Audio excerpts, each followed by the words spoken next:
170க்கும் மேற்பட்ட இடங்களை பேசுறாரு எடப்பாடி. அந்த வயசுல 70 வயசுல சுமார் 100க்கும் மேற்பட்ட இடங்கள் போயிட்டு வந்தாரு எம்.கே. ஸ்டாலின். அவருக்கும் 70 வயசுக்கு மேல. 234 தொகுதியும் போனவர் சீமானே, அவரும் போயிட்டு வந்துட்டாரு.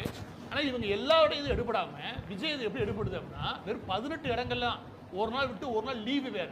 எந்த இடத்துல எடுபடுது அப்படின்னா, இவங்க எல்லாம் என்ன பண்றாங்க, ஒரு 34,000 குரூப்பை வச்சுக்கிட்டு சென்டிமெண்ட் டூல்னு ஒன்று இல்லை, அதாவது சென்டிமெண்ட் டூலா குழந்தைகளை பயன்படுத்தினா போதும். குழந்தைகளுக்காக இந்த முறை ஓட்டு போடணும்னு மக்களை நினைக்க வச்சுட்டோம்னா நம்ம வெற்றி. இந்த விஷயத்தை சாத்தியப்படுத்திட்டாங்க. அதுவும் இந்த இடத்துல எல்லா சர்வே ரிப்போர்ட்டர் என்ன சொல்றாங்கன்னா, பெட்ரோலை என்ன முடிவு பண்ணிட்டாங்க, பெட்ரோல் தாத்தா பண்ணிருக்காங்க. சரி இவங்க சொல்றாங்களே குட்டி பசங்க அழுக வேறு செய்யறானுங்க, சரி இவங்களுக்காக ஒரு நாள் ஓட்டு போட்டு போவோமே ஒரு முறை, அப்படி இவங்க சத்தியம்லாம் வாங்குறானுங்க உள்ள உட்காந்து, சரி இவங்களுக்காக ஓட்டு போட்டு போவோமே அப்படின்னு சொல்லிட்டு ஓட்டு போட்டுக்காங்க. நம்ம ஒரு ஓட்டுல என்ன ஆக போகுது அப்படின்னு நினைச்சு சும்மா 16% 17% ஓட்டு உள்ள போயிடுச்சு.